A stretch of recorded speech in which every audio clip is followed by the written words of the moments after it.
الحمد لله الذي يصرف الأحوال ويحفف الأثقال ويكشف العلل. أما بعد فأعوذ بالله من الشيطان الرجيم. بسم الله الرحمن الرحيم. اليوم أكملت لكم دينكم وأتممت عليكم نعمتي ورضيت لكم الإسلام دينا. صدق الله مولانا العظيم.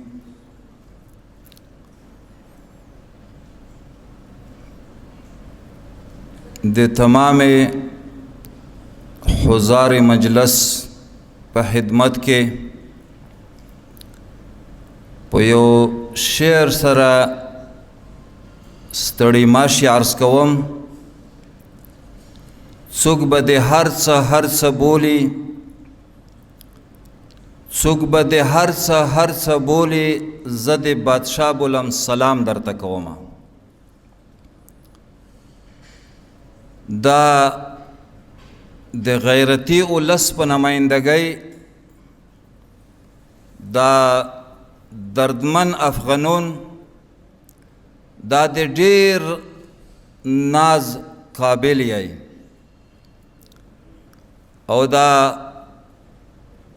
د موږ هیئات چې پر رأس کې جناب برادر محترم وزیر صاحب دی او سفیر صاحب و دیگر علماء کرام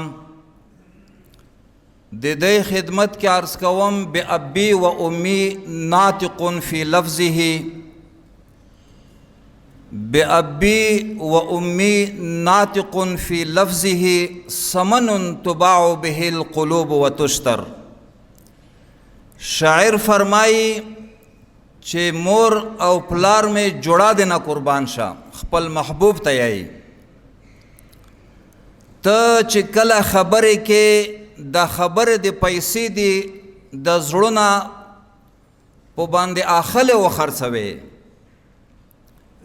نو مخکې په هر اساس و بنیاد خبرې وشوي. زه صدا انداز کې د علم په ژبه څارس کول غواړم. یوه خبره دا چې امارت اسلامی خپل اولس ته په کومې اصول قایل دی، دا بنیادی نکته ده. امارت اسلامی خپل اولس ته چې په هغې کې سپین ږیرې ته په کوم انداز قایل دی، کشر ته په کوم انداز امارت اسلامی قایل دی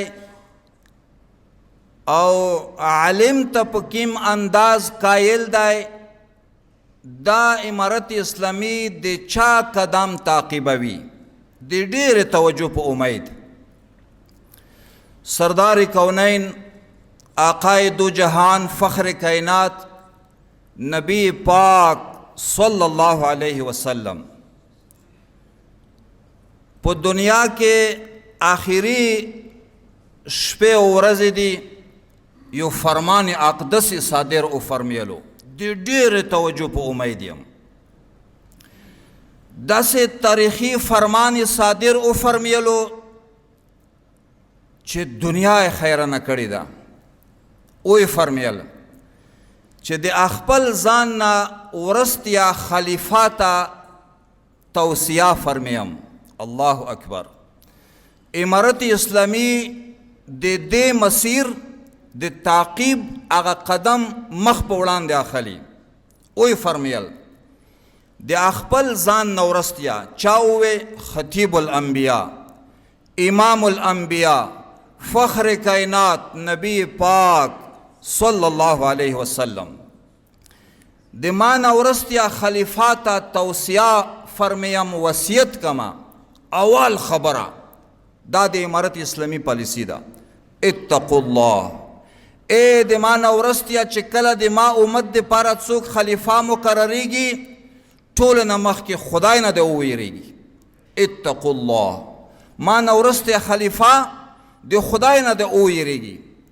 نو څوک چې د خدای خوف په سینا کې ولري، څوک د الله خوف په زړه کې ولري یقینا د تمام حقوق خیال بستی، هم د مشر احترام، هم په کشر شفقت، هم د خپل وطن او د هیواد هغه د خاورې قدر بیا پیژني څوک چې د الله خوف په زړه کې ولري. دویمه خبره د ډېرې توجه په امید یم دومره بهترین فرمان اقدس دی چې بس دریابونه په کوزا کې بند کړي دي. وی فرمیل چې زه هغې خلیفه ته وصیت کوم چې ما نه بعد راځي چې زما د امت د مشرانو قدر وکړه، ما د امت چې کوم مشران دي د هغې قدر وکړه. بس د مشر عزت په اسلام کې خوندي شو، مشر د مطمئن اوسیږي، د ده تمام هغه اقدار په اسلام کې خوندي شول. او بیا یې وفرمیل ای د ما نه وروسته خلیفه زه درته وصیت کوم د ما د امت په کشر باندې رحم وکړه. د کشر تمام حقوق په اسلام کې خوندي شول. داسې بهترین دین دی، هم د مشر قدر او هم په کشر شفقت. خبره مخکې روانه ده، ډیره خوندوره ده. او بیا یې وفرمیل چې زه ځان نه وروسته خلیفه ته هدایات ورکوم او زه ورته توصیه او وصیت فرمیم. څه ورته فرمایي؟ زما د امت د علماو اعزاز او قدر وپېژنه. نو چې د مشر احترام په یوه جامعه کې وي، په کشر شفقت په یوه جامعه کې وي، د عالم عزت په یوه جامعه کې وي، نو خو دا جامعه خو بیا جنت او جنت ته دلته خو بیا مشکلات نشته. امارت اسلامی عین دغه نقشه تطبیق کوي. او بیا په آخر کې ډېر دردمان ټکی کړی دی. یو ورم بیا توجه په امید یم، آخري ټکی ډېر دردمان دی. عقاید جهان فخر کائنات نبی پاک صلی الله علیه وسلم په آخر کې وفرمیل او د ما نه وروسته خلیفه خبردار زما امت ته ایمان ورستیا داسې سزا ورنکړي چې زما د امتي توهین پکې وشي. وا د فرامیننده د قربان شم. نو ځکه یو شاعر فرمایي چې که هزار ځله تقوا پرهیزګاري کړې، که هزار ځله تقوا پرهیزګاري کړې، ښه دې نشته چې مدام دل ازاري کړې. د زړه کوټه مې یوه ده، یو اشنا پکې اوسیږي. څه کابل بازار خو نه ده چې ټوله دنیا پکې اوسیږي. نو سردار کونین آخري فرمان عجیب صادر وفرمیلو چې زما امتی ته ای خلیفه داسې سزا ورنکې چې زما امتی توهین پکې وشي. نو اوس بیا ولې پریشانه یې؟ نو تمام مشکلات خالیه نن نه 1500 کله مخکې خپل خلیفه وقت ته چې دنه بعد کوم خلیفه راځي چې ځان ته مسلمان وایي، نو هغه به د دغې اصول پابند وي. نو الحمدلله اطمینان درکوو چې امارت اسلامي بس دغه اصول خپل کړي دي. ډېرم پریشانه کوونه سردار کونین په مسجد نبوي کې تشریف فرما دی. بیدار یې پریشان خو به نه وی، خبره لنډوو، کیدای شي مشران به هم خبره کوي، خبره بس کوو. نو سردار کونین په مسجد نبوي کې تشریف فرما دی. په کوم جماعت کې خالد سترګې لګوا د قدم لاره نه ده، خالد سترګې لګوا د قدم لاره نه ده، آقا پرېښې قدمونه داسې خواره نه ده. په هغې عظیم جماعت کې سردار کونین تشریف فرما دی. دا د امارت پالیسی ده، دا احترام نه ډکه پالیسی. توجه په امید یم. سردار کونین تشریف فرما دی. حضرت زنبع صحابي دی رضی الله تعالی عنه. د دې یو غلام دی. هغه غلام د مدینه پاک په ګلی او په کوڅې کې منډې مسجد نبوي ته راغلو. ما تر وکسئ داسې د پوزه مبارکه یې نیولې ده. سردار کونین په خدمت کې پیش شو. یا رسول الله فداک ابي و امي، مرکۍ مې دنه قربان شه، پلار مې قربان شه، خپل آقا وولم پوزه ته دا مې خال دی. دا حال دی. ګوره بیان نه کوم چې په دې پوه وئ، تقریر نه کوم، د جمعې ورځ نه ده. د امارت پالیسي عین هغه پالیسي ده چې کوم ماته په میراث کې پاتې ده، هغه پالیسي زه مخ په وړاندې هغه تعقیبومه. نو مطلب په دې پالیسۍ کې اطمینان دی، هر کشر مشر ته څوک دا نه پریشانه کیږي. مسافر ته خپل اطمینان دی، د کور والا ته خپل اطمینان دی. په اسلام کې بس اطمینان دی. دا خبره لږ زده که، خبره خلاصه کوم. نو قسم په خدای مسجد نبوي کې تاریخ لیکلی دی چې سردار کونین جهادي وفود لګم توجه په امید یم، جهادي وفود ول کارګزارۍ په اصطلاح پوښتنې کولې، مختلف امور ول، دربار نبوت عظیم دفتر لګېدلی دی، لیکن عقاید جهان تمام امور دلته بند کړل. ګوره دا اسلام دی، دا امارت اسلامی دی. تمام امور یې بند کړل. د یو غلام درد هغې عریضه په خپل آقا په یو لوی صحابي باندې کړې ده. لږم توجه په امید یم. سردار کونین تمام امور بند کړل او په اصطلاح جلب یې ولګلو. چا صحابي ته یې وویل چې زنباح حاضر کا. صحابي منډې حضرت زنباح سره ملاقات وشو.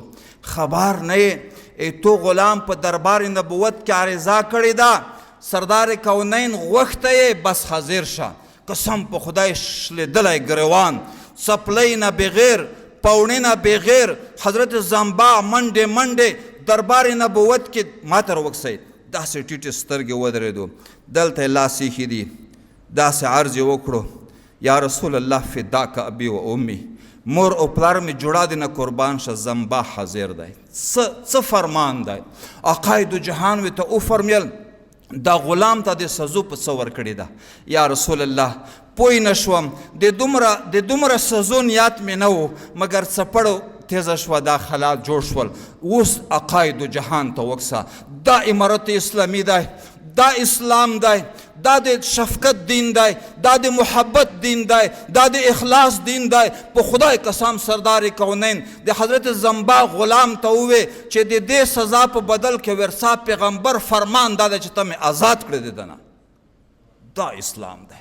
الله اکبر. هغې غلام چیغې کړې یا رسول الله زه خو د ډېر لرې وطن یم، دلته کفیل نه لرم، دلته بل څه هغه سرپرست نه لرم، که د ده نه مې ته آزاد کې ما به ګذرا نه کېږي. وا اسلام نه قربان شم، ای پالیسۍ نه قربان شم، ای شفقت نه قربان شم. سردار کونین فرمان ته وګوره، آقا وفرمیل ای غلامه اول د الله کفیل دی، هغې نه وروسته د محمد رسول الله کفیل دی. دا اسلام دی. داسې هر چا ته اطمینان ورکړی دی، داسې امن ورکړی دی، داسې محبت ورکړی دی. نو سردار کونین دته وفرمیل چې محمد رسول الله د کفیل دی. قسم دی عقاید جهان پرده وفرمیله. بیا توجه په امید صدیق اکبر ته غلام راغلو چې زه به اوس سردار کونین پرده وفرمیله، اوس به ما کفیل څوک وي؟ الله ابوبکر صدیق ودرېدو، غلام ته یې ووی آقا دې تو کفیل و، ابوبکر یې تا غلام دی. داسې اسلام، داسې د اطمینان دین دی. عین دغه شی امارت اسلامي تعقیبوي. او بیا د حضرت عمر دور راغلو، ابوبکر هم پرده وفرمیله، حضرت عمر ته غلام راغلو یا امیر المؤمنین نور په مدینه پاک کې ماته ګذرا اورا نه نسی، خوان نه راکوي. سردار کونین پرده وفرمیله، صدیق اکبر پرده وفرمیله یا امیر المؤمنین ما بصره ته ولګه. عمر فاروق مکتوب نوشته کړو، مکتوب یې ولیکلو، د بصرې گورنر په اصطلاح ولی ته یې ولیکل چې دا هغه هستی ده چې سردار کونین کفیل و، بیا صدیق اکبر کفیل و، لہذا یې دغې ته هم مسکن ورکا او هم یې مرګ راسې کفالت وکا. نو دا اسلام دی. آخري خبره دا عرض کومه، زړه مې ډېر غواړي چې د خپل ورونو سره ډېر مجلس وکړو، خو اطمینان درکوو. افغانانو سره دا نه ښیي چې هغه کمزوري خبرې وکړي. افغانان یو د غیرت میډال ګټلی دی. افغانانو د غیرت میډال په دنیا کې ګټلی دی. یعنی ډېره مضبوطه خو به نه وي د خبره، خو په دنیا کې یو موزیم لګېدلی دی. بار دنیا کې یو موزیم دی. خبره نه اوږده شوه خو نن هم سره پیدا کړي دي. لږ ګزاره سره وکئ. نو دلته حضرت مفتی صاحب نام مې خاطره کېږي چې چیټر ته ونه لیکي. نو لنډه خبره ده چې بدیا دنیا کې یو موزیم دی. په هغه موزیم کې د افغاني کمیس ځوړند دی. هلته د دنیا خپل علامات دي په هغه موزیم کې. د افغاني کمیس سره یې لیکلي دي لاندې چې دا د هغې قوم کمیس دی چې دا سر کټ کوي او سر نه ټیټوي. دا د هغې چا. نو عرض مې دا دی چې باید داسې ضعیفې خبرې ونه کړو. د افغانیت د هغې خوددارۍ خلاف باید ضعیفې خبرې ونه کړو. نو حاجي وزیر صاحب خبره پوره وکړه او سفیر صاحب محترم پوره خبره وکړه. شاید نوره ملګري هم خبره در سره شریکه کړي. زه صرف دومره عرض کوم چې دلته چې موږ کومه خبره راوړې ده دلته د دغې درنه د پاکستان درنه هیوادوالو ته یا په اصطلاح حکومت ته هغه دوه ټکي دي. توجه په امید یم په زړه یې ولیکئ. دوه ټکي دي. د پاکستان حکومته او اولسه تا چې 40 کاله کومې ښېګړې وکړې د افغانان نه هېروي. لیکن دا اوس چې څه کوي دا د افغانان نه زغمي. بس دا خبر هم دلته راوړې ده. کومې ښېګړې دي چې کړې دي موږ افغانان داسې ضعیف خلک نه یو چې د چا ښېګړه نه پېژنو. کومې ښېګړې دي چې کړې دي هغه ښېګړې دي په خپل ځای منم. خو اوس چې سره کوې دا د زغملی نه شم. په دې موضوع ورسره خبره کوو او پاتې شوه په افغانستان کې درته کوم تیاری شوی دی اطمینان در کوو. نوره خو هغه ورته وایي چې تا مېلمستیا به ونه کړی شم. خو مخکې سفیر صاحب خبره وکړه تقریبا 14 وزارتونه شیخ صاحب محترم حفظه الله مشر شیخ صاحبو دا تشکیل کړي دي. هر وزیر یا معین د یوې کمیټۍ په رأس کې دی. دا هر کمیټۍ ته صرف د هغې مهاجرو خدمات سپارلی دی چې د کوم هیواد نه بیرته خپل هیواد افغانستان ته واپس کیږي. ای تا څه خیال دی چې د کوم پروګرام په رأس کې 14 وزیرون وي دا مصروف وي او شیخ صاحب محترم خپله د لرې نه یعنی په اصطلاح چې نگرانی کې او سرپرستی کی او بیا د ریاست الوزرا اداري معین و مرستیال خنیفي صاحب د ټولې کمیټۍ په رأس کې وي او بیا بل سرخط ته راغلو د مهاجرین د واپس شوي مهاجرین استقبال او فرمیلو وزیران ورسره ول کمیټۍ ورسره وي. نو هلته تا ته کوم انتظام شو د ما سره جزئیات باندې خبرې ما کوه چې مکتب به څه قسم وي او خیمام مې څه قسم وي اوبه او کور به څه قسم وي. یو اطمینان در کوم افغانستان کې به تا ته څه میلویږي. تا ته به مینه میلویږي. مینه تا ته به محبت میلویږي. رښتیا خبره وکړه. محبت کې بیا د قیمت پته لګیږي کله چې چا سره محبت پیدا شي. نو په هغې کې کله ځمکې لاړې شي کله موټرې او کله خپل سار سړی پکې وبایلي. نو دلته درته په باندې غږ کوم اخري خبره دلته درته په غږ کوو انشاءالله چې داسې مه کوه د دې ورور سره چې څه د ښېګړې کړې دي خپلې ښېګړې دې په بدګړې مه بدلوه. و هلته درته به انشاءالله مینه او محبت میلویږي.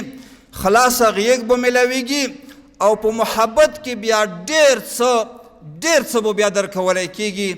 نو خپل وس به درنه دریغ نشي. په هر بخش کې په هر باب کې مرحبا مرحبا صد مرحبا. و آخر دعوانا ان الحمدلله.